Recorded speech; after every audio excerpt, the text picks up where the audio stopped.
नमस्कार साथियों। कल की क्लास में मैंने आप लोगों को बताया था बिजली पर काम करते हुए सेफ्टी प्रिकॉशंस क्या क्या है और आग लगने पर आग कैसे बुझाई जाती है। आज मैं आप लोगों को बताऊंगा कि इलेक्ट्रिक शॉक लगने पे क्या होता है।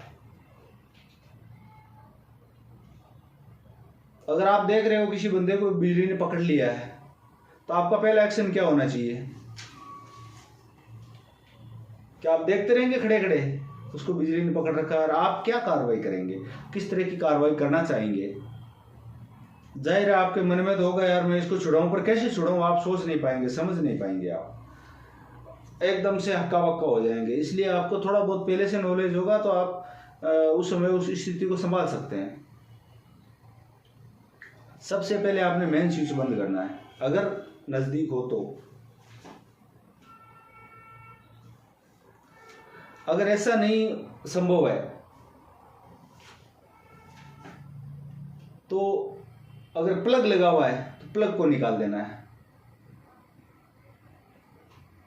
अगर वो भी संभव नहीं है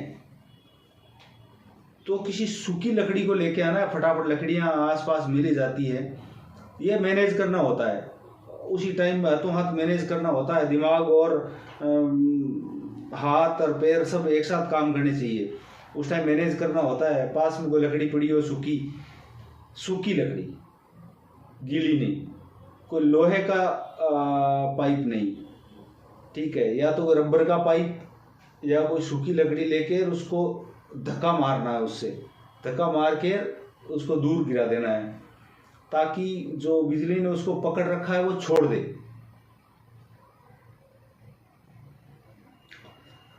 उसके बाद आप उसको फर्स्ट ट्रीटमेंट दोगे। जाहिर है डॉक्टर तो वहाँ होंगे नहीं कि आप लोग डॉक्टर के पास लेके जाओगे, कुछ तो आप शुरू में करोगे, करना चाहोगे कि भाई मैं क्या करूं।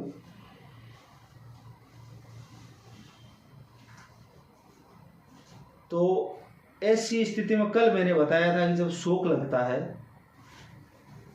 तो अंतड़ियां सिकुड़ती है, जिसकी वजह से हार्ट काम करना बंद कर देता है।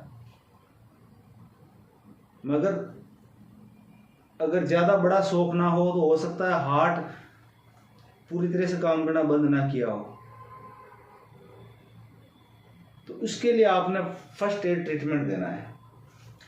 जबान चिपक जाती है मुंह में ताकि ये हवा लेने वाला रास्ता बंद हो जाता है, तो मुंह भी खुलवाना है। जबड़े चिपक जाते हैं, ऊपर और नीचे के जबड़े चिपक जाते हैं, तो उनको भी खुलवाना है। इसके लिए आपने सबसे पहले क्या करना है? सबसे पहले तो जो रोगी की जो जवान जीभ अंदर चली गई है उसको खुलवाना है। जीभ अंदर जाके जो सांस लेने का रास्ता रुक गया उसको आप लोगों ने खुलवाना है।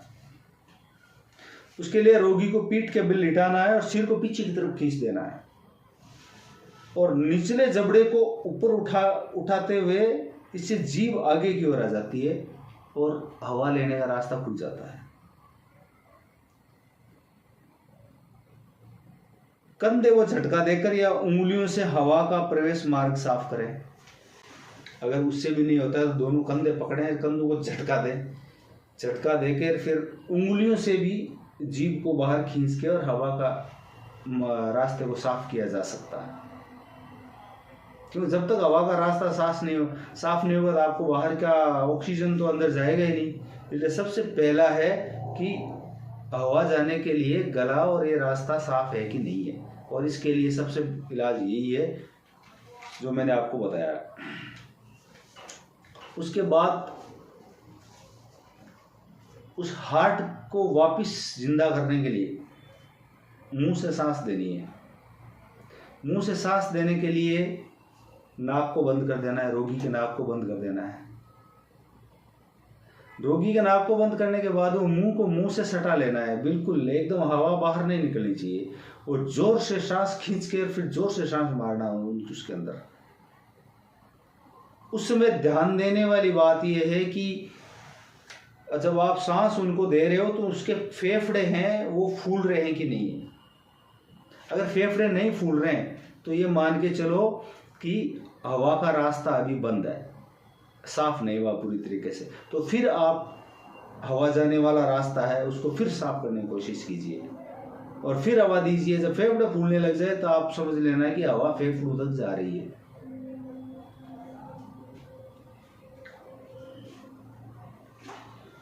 उसकी फेफड़ों में ज़्यादा से ज़्यादा हवा भरी जाए। उसके देखो क्या क्या लाभ है। समय नष्ट किए बिना ये शीघ्र शुरू किया जा सकता है।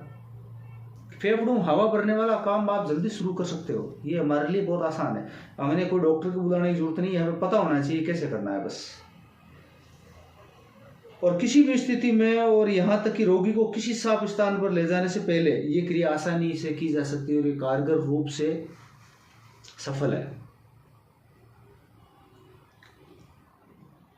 इससे सबसे ज्यादा फेफड़ों को हवा और रक्त को ऑक्सीजन मिलता है।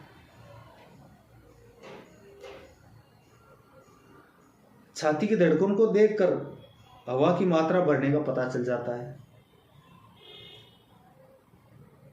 मुंह व चेहरे पर चोट लगने के मामले में ये विधि अपनाने में कठिनाई होती है। जब एक शौक लगता है तो अगर मुंह पे चोट लगी और तो उस टाइम ये विधि थोड़ा अपनाने में कठिनाई होती है। यदि ऐंठन या मरोड़ का रोगी का मुंह बंद हो तो मुंह के से नाक में हवा भरने का तरीका अपनाया जा सकता है। अगर मुंह में चोट है तो नाक के जरिए भी हवा भरी जा सकती है। तो हमारा मकसद है फेफड़ों तक हवा पहुंचाना।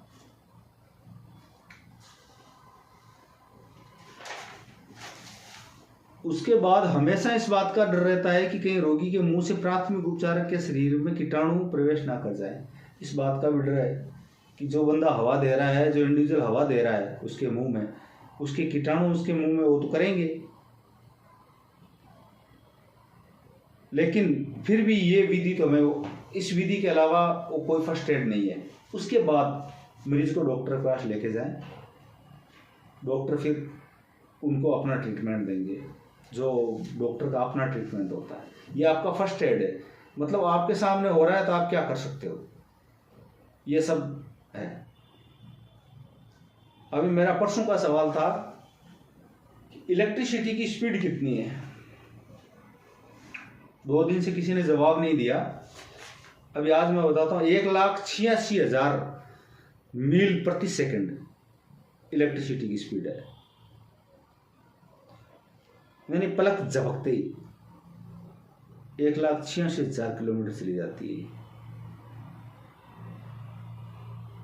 अभी मैं देख रहा हूँ कुछ लोगों ने देखना अभी कम ही शुरू किया है, धीरे धीरे रुचि बढ़ेगी, क्योंकि एक दिन में सब नहीं देखते। लेकिन जो भी देख रहा है और मेरे वीडियोस जिसको पसंद आ रहा है वो इसको सब्सक्राइब जरूर करना और बेल आइकन भी दबाना और लाइक भी करना, क्योंकि पसंद आएगा। धीरे धीरे इसमें रुचि बढ़ेगी, अभी तो शुरुआत है, आगे आप बहुत गहराई में हम जाएंगे।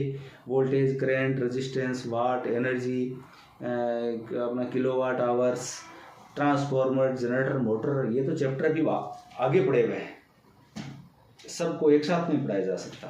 ओके।